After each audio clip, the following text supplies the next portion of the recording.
क्या आप सोच सकते हैं कि एक थप्पड़ और एक लाइव लड़ाई किसी को रातों रात करोड़पति बना सकती है? मिलिए हॉबिन से, जो कॉलेज का सबसे सीधा लड़का था जिसे सब दबाते थे।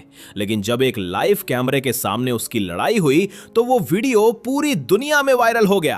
पर असली खेल तब शुरू हुआ जब उसने इसी लड़ाई को अपना बिजनेस बना लिया और गुंडों को लाइव सबक सिखाना शुरू कर दिया। कैसे एक कॉलेज का लूजर बन गया इंटरनेट का सबसे बड़ा सुपरस्टार, चलिए जानते हैं इस पूरी कहानी में। क्लास के अंदर वो वीडियो में मजाक उड़ाने के लिए एक स्टूडेंट को चुनता है क्योंकि लड़की अफसोस जताती है कि उन्होंने उसे मेकअप लगा दिया है और सोचती है कि कम से कम चैनल से होने वाली कमाई का कुछ हिस्सा तो उसे मिलना ही चाहिए। पैको नाम का वो व्लॉगर लड़के का मजाक उड़ाते हुए कहता है कि उसे कैमरे की तरफ देखकर हाय बोलना चाहिए। वैसे मेकअप किए हुए उस लड़के को हम हॉबिन के नाम से जानते हैं, जो हमारी कहानी का मेन कैरेक्टर है। पैको कैमरे के सामने कहता है कि वो उसे रिकॉर्ड कर रहा है और उसे इनाम के साथ साथ और भी बहुत कुछ दिया जाएगा, लेकिन प्रोटा जानता है कि ये सब बस एक धोखा है। काफी देर बाद हम देखते हैं कि हॉबिन अपने चेहरे का मेकअप हटाने की कोशिश कर रहा है। वो बताता है कि पैको 7 लाख सब्सक्राइबर्स वाला एक यूट्यूबर होने के साथ साथ बहुत पैसे कमाता है, लेकिन पढ़ाई में वो बेहद बेकार है। इसी तरह रूमी नाम की एक नई यूट्यूबर ने भी अभी अभी अपना करियर शुरू किया है और वो इसी के सहारे गुजारा करने की कोशिश कर रही है, जबकि उसकी खुद की हालत ऐसी है कि सब बस उसका मजाक उड़ाते हैं और उसमें कोई खास टैलेंट भी नहीं है। इसके थोड़ी देर बाद प्रोटा क्लासरूम में पहुंचता है, लेकिन ऊ नाम के एक लड़के की लात खाकर उसका स्वागत होता है। वो उसे पीटना शुरू कर देता है और प्रोटा हमें बताता है कि ये लड़का असल में पैको का मौजूदा कैमरामैन है। इसके अलावा वो शहर के एक क्रिमिनल गैंग से भी जुड़ा हुआ है। ठीक तभी दोनों को सुनाई देता है कि रूमी ने बस एक टिफिन ब्रेक में ही 30,000 येन कमा लिए हैं। पैको तब उसे बधाई देता है क्योंकि उसकी खूबसूरत शक्ल की वजह से अलग अलग उम्र के बहुत से मर्द उसे ढेर सारे पैसे डोनेट करते हैं। तब प्रोटा और ऊ दोनों एक साथ कहते हैं कि उन्हें भी यूट्यूबर बन जाना चाहिए, क्योंकि बाकी दोनों उनका इस्तेमाल करके अपनी किस्मत बदल रहे हैं और उनके खुद के पास कोई पैसा नहीं है। ऊ तब पैको से कहता है कि वो भी व्लॉगिंग के लिए एक चैनल खोलना चाहता है, लेकिन माइनर होने के कारण अपना बैंक अकाउंट खोलने के लिए उसे अपने पेरेंट्स की परमिशन की जरूरत होगी। और चूंकि उसने पहले अपने मम्मी पापा के पैसे उड़ा दिए थे, इसलिए उन्हें ये बात पता चल चुकी है और वो उसे कभी भी अपना अकाउंट इस्तेमाल नहीं करने देंगे। इसलिए ऊ ठंडे दिमाग से प्रोटा से पूछता है कि उसकी मां अभी जिंदा है या नहीं, ताकि वो सच में उसका अकाउंट उधार ले सके। ये सुनकर रूमी और पैको हंसते हुए कहते हैं कि कम से कम पहले उसकी मां की तबीयत तो पूछ लेनी चाहिए थी। और प्रोटा उस पल पूरी तरह बेबस महसूस करने लगता है, क्योंकि वो जानता है कि इस तरह के कमेंट्स का जवाब वायलेंस से ही दिया जाना चाहिए, क्योंकि हमें दिखाया जाता है कि उसकी मां बहुत बीमार है और हॉस्पिटल में एडमिट है। कुछ घंटों बाद प्रोटा अपनी मां से मिलने जाता है और उसकी मां उससे कहती है कि वो घर वापस जाना चाहती है, क्योंकि वो इस जगह रह रहकर थक चुकी है। लेकिन प्रोटा जानता है कि अगर वो अभी घर लौटी तो उसकी तबीयत और बिगड़ जाएगी और उसकी मौत भी हो सकती है। इसलिए वो उसे ठीक होने के लिए कहता है और भरोसा दिलाता है कि वो उसके कमरे का पूरा ख्याल रखेगा।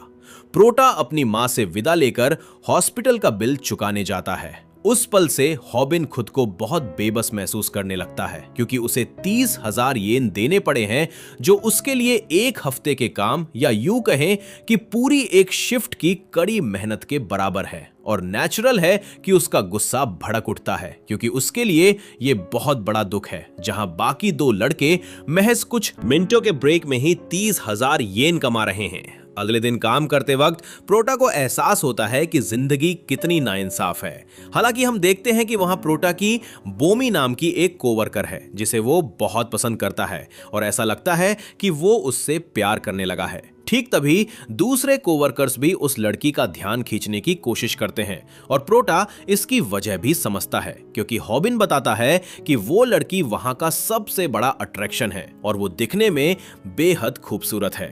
अचानक ही उस रेस्टोरेंट में पैको आ धमकता है और वहां लाइव स्ट्रीम करने लगता है। वो कहता है कि उसके सब्सक्राइबर्स ने उसे एक चैलेंज दिया है कि इस लड़की को 30 सेकंड से कम समय में एक बर्गर बनाना होगा और अगर वो हार गई तो उसे अपना फोन नंबर देना होगा। प्रोटा ये देखकर बहुत नर्वस हो जाता है कि वो आदमी सिर्फ लड़की का नंबर लेने के लिए ही रेस्टोरेंट आया है। पैको के लड़की से बात खत्म करते ही प्रोटा फटाफट वो डिमांडेड बर्गर बना देता है। इसके बाद वो उसे उसके हाथ में देकर उसे वहां से जाने के लिए कहता है क्योंकि वो रेस्टोरेंट के कस्टमर्स को परेशान कर रहा था। प्रोटा चुपचाप वहां से हट जाता है और कोवर्कर्स उसकी तारीफ करते हैं क्योंकि शिंजो से किसी के पास भी लड़की का नंबर नहीं था और वो भी नहीं चाहते थे कि वो उस ब्लॉगर को अपना नंबर दे। बोमी प्रोटा का इरादा समझ जाती है और सिर्फ आंखों के इशारे से ही उसे थैंक यू कहती है। बाद में रात के वक्त हम देखते हैं कि ऊ प्रोटा के घर आया है क्योंकि उसे स्ट्रीम करने के लिए प्रोटा का कंप्यूटर और उसकी मां का बैंक अकाउंट चाहिए था। हॉबिन सुनता है कि कैसे उसे हजारों येन डोनेट किए जा रहे हैं और वो सोचता है कि इस तरह पैसे कमाना तो बहुत आसान है। साथ ही वो ऊ से डरता भी है और उसे मना नहीं कर पाने के कारण उसके लिए रामन बनाता है। हालांकि जब वो उसे रामन देने जा रहा था तभी कंप्यूटर के वायर से उसका पैर उलझ जाता है और खाना ऊ के ऊपर गिर जाता है। इससे ऊ गुस्से में आ जाता है और उसे लगातार पीटना शुरू कर देता है और कहने लगता है कि प्रोटा शायद उसके सारे पैसे चुराना चाहता है। प्रोटा बार बार माफी मांगने की कोशिश करता है, फिर भी वो उसे मारना बंद नहीं करता। हॉबिन जब सोच रहा था कि क्यों इस तरह का एक आदमी उसके खुद के घर में ही उसे पीट रहा है, ठीक तभी वो कुछ ऐसी बात कहता है जिससे प्रोटा का बिहेवियर पूरी तरह बदल जाता है क्योंकि वो कहता है कि प्रोटा जैसे कचरे की वजह से ही उसकी मां हॉस्पिटल में कैंसर से जूझ रही है। ये बात सुनकर प्रोटा अपनी जिंदगी में पहली बार सेल्फ डिफेंस करता है और दोनों एक दूसरे को मारना शुरू कर देते हैं। इस सब के बीच हम देखते हैं कि किसी अनजान वजह से स्ट्रीम का कैमरा तब भी चालू था और एक औरत उनकी इस लड़ाई को देखने में काफी इंटरेस्टेड हो जाती है। कुछ घंटों बाद पूरे घर को इस तरह बिखरा हुआ देखकर प्रोटा बहुत टूट जाता है क्योंकि वो कहता है कि वो हमेशा सिर्फ पैसों को लेकर ही परेशान रहता है और समझ जाता है कि उसकी जिंदगी कितनी बदतर है। प्रोटा वहीं सो जाता है और अगली सुबह ऊ के एक फोन से उसकी नींद खुलती है क्योंकि ऊ तब बुरी तरह रो रहा था और प्रोटा से कह रहा था कि इंटरनेट से वीडियो को डिलीट कर दे क्योंकि प्रोटा समझ जाता है कि गलती से उसने जो वायर निकाला था वो असल में सिर्फ मॉनिटर का वायर था। प्रोटा समझ जाता है कि उस पल उनकी पूरी लड़ाई का वीडियो पूरी दुनिया में वायरल हो चुका है, इसलिए वो सोचता है कि वो अब वर्ल्ड क्लास लूजर बन चुका है। इसके बाद वो जब अपनी मां का चैनल चेक करता है जहां स्ट्रीम की गई थी तब देखता है कि पिछली रात पावर कट होने के बाद स्ट्रीम असल में वीडियो के तौर पर अपलोड हो चुकी है और वो बताता है कि 10,000 से ज्यादा लोगों ने उस पर कमेंट किया है और सभी कमेंट्स के बीच एक शख्स ने एक्सप्लेन करके बताया है कि व्यूज के बेसिस पर पैसे मिलते हैं क्योंकि वो जिक्र करता है कि हर व्यू के लिए उन्हें 0.1 येन मिलता है और चूंकि वीडियो पर 10 मिलियन से ज्यादा व्यूज आ चुके हैं इसलिए प्रोटा सोचता है कि वो अब कम से कम 1 मिलियन येन कमा सकेगा। कुछ घंटों बाद हम देखते हैं कि ऊ स्कूल आता है और सोचता है कि वो अब पूरे शहर के लिए मजाक बन चुका है, इसलिए अपना मूड ठीक करने के लिए वो क्लास के एक नर्ड लड़के को परेशान करने की कोशिश करता है। लेकिन उस लड़ाई की वीडियो की वजह से प्रोटा ने कई लोगों के अंदर विरोध की आग सुलगा दी थी जिसके चलते आखिरकार ऊ की खुद ही धुनाई हो जाती है। इससे वो और भी ज्यादा इंसल्टेड महसूस करता है क्योंकि वो अब एक पॉपुलर पर्सनालिटी से सबका मजाक बन चुका है। सीन बदलने के बाद हम देखते हैं कि प्रोटा हॉस्पिटल पहुंचता है और रिसेप्शनिस्ट उसे बताती है कि उसकी मां का बिल अब 1,20,000 येन हो गया है, लेकिन चूंकि वो बहुत पैसे कमाने वाला है इसलिए वो बिना किसी प्रॉब्लम के उसे पे कर देता है। उसी वक्त हॉस्पिटल से बाहर निकलते समय हॉबिन को ऊ से एक घूसा पड़ता है क्योंकि ऊ आंखों में आंसू लिए उससे कहता है कि प्रोटा ने भले ही बहुत पैसे कमा लिए हों लेकिन वो खुद अब सबके सामने तमाशा बन चुका है, इसलिए दोनों उस पल बहस में उलझ जाते हैं क्योंकि ऊ कमाई का आधा हिस्सा मांगता है। और कुछ घंटों बाद हम देखते हैं कि दोनों लड़के एक बेंच पर बैठे हैं और प्रोटा उससे कहता है कि वो उसे एक चवन्नी भी नहीं देगा, लेकिन अचानक ही ऊ उसे उनकी अभी अभी हुई लड़ाई का एक वीडियो दिखाता है क्योंकि वो लड़का इन दोनों की लड़ाई के दम पर पैसे कमाने के लिए जानबूझकर ये सब कर रहा था। साथ ही वो उससे कहता है कि अभी तक उसे कोई पैसा नहीं मिलेगा क्योंकि जिस प्लेटफॉर्म पर वो वीडियो अपलोड करते हैं वहां से एक रिव्यू पास होना जरूरी है। हालांकि वो प्रोटा को अपनी लड़ाइयों की एक्टिंग करके ढेर सारे पैसे कमाने का ऑफर देता है, क्योंकि वो उसे बताता है कि वो पैको का कैमरामैन होने के साथ साथ उसका प्रोड्यूसर भी था और वही उसे सारे आइडियाज देता था। प्रोटा को उस पल उम्मीद की किरण दिखने लगती है, क्योंकि वो सच में अमीर बन सकता है। वो सोचता है कि वो प्रोटा का इस्तेमाल करके फिर से टॉप पर पहुंच जाएगा, इसलिए वो हॉबिन को कमाई का सिर्फ 10% देने का ऑफर देता। इससे प्रोटा को गुस्सा आ जाता है और वो तुरंत वहां से जाने लगता है, क्योंकि वो ऊ की सोच जितना बेवकूफ नहीं है। इसलिए थोड़ा मान मनोवल करने के बाद ऊ कहता है कि तो फिर वो प्रोटा को कमाई का 90% देगा और खुद सिर्फ 10% रखेगा।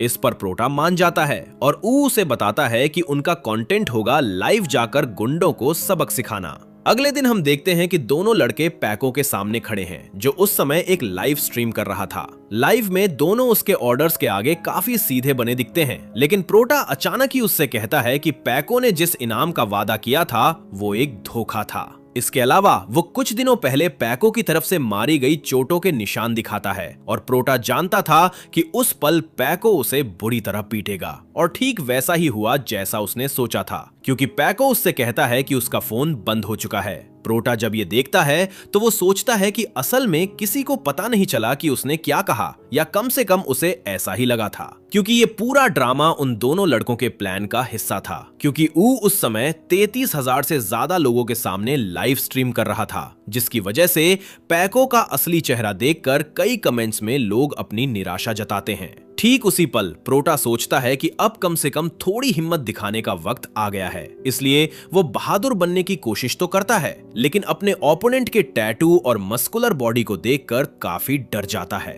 पर पैको जब उसकी मां के कैंसर का जिक्र करता है तो प्रोटा का खून खौल उठता है और वो उस आदमी पर झपट पड़ता है। हालांकि उनके बीच हाइट और वेट का फर्क इतना ज्यादा था कि प्रोटा उसे अपनी जगह से हिला तक नहीं पाता। इसके नतीजे में पैको उसे एक लॉक में जकड़कर जमीन पर पटक देता है। प्रोटा सोचता है कि बस अब उसका खेल खत्म, और पैको जब हॉबिन पर आखिरी वार करने वाला होता है, ठीक तभी एक स्टूडेंट उससे कहता है कि वो लोग बकवास बंद करें, और पैको उस पल गुस्सा होने की कोशिश तो करता है, लेकिन जब मनसुंग नाम का वो लड़का उनके सामने आता है तो वो डर के मारे जम जाता है, क्योंकि मनसुंग एमएमए का एक उभरता हुआ स्टार है। इसलिए पैको उस लड़के से माफी मांगता है और तुरंत वहां से 9-2-11 हो जाता है। वो उस पल सोचता है कि देखकर ऐसा लग रहा है कि प्रोटा हार गया, लेकिन असल में उसे बहुत से फॉलोअर्स और शायद ढेर सारे पैसे भी मिल चुके हैं। कुछ घंटों बाद पैको अपना फोन चार्जिंग पर लगाता है और फोन ऑन करते ही उसे अनगिनत मैसेजेस दिखते हैं, क्योंकि उसे अंदाजा भी नहीं था कि उनकी पूरी लड़ाई रिकॉर्ड हो चुकी है और वो एक ऐसे इंसान के रूप में सामने आया है जो दूसरों को टॉर्चर करता था। वो लड़का सोशल सर्विस और कई दूसरे तरह के वीडियो बनाकर सिचुएशन को संभालने की कोशिश करता है, लेकिन आखिरकार वो सैकड़ों फॉलोअर्स खो देता है और गायब हो जाता है। प्रोटा के मामले में बात एकदम अलग थी। वो बताता है कि जहां कुछ लोग नीचे गिर जाते हैं, वहीं उसके जैसे लोग ऊपर उठने लगते हैं, क्योंकि अब उसके वीडियो पेज पर ढेर सारे फॉलोअर्स और वायरल वीडियो हैं। अगले दिन ऊ प्रोटा से बात करता है और समझाता है कि असल में यूट्यूबर विज्ञापनों के जरिए पैसे कमाते हैं, किसी और तरीके से नहीं। आगे क्या होने वाला है ये जानने के लिए देखिए इस कहानी का अगला पार्ट।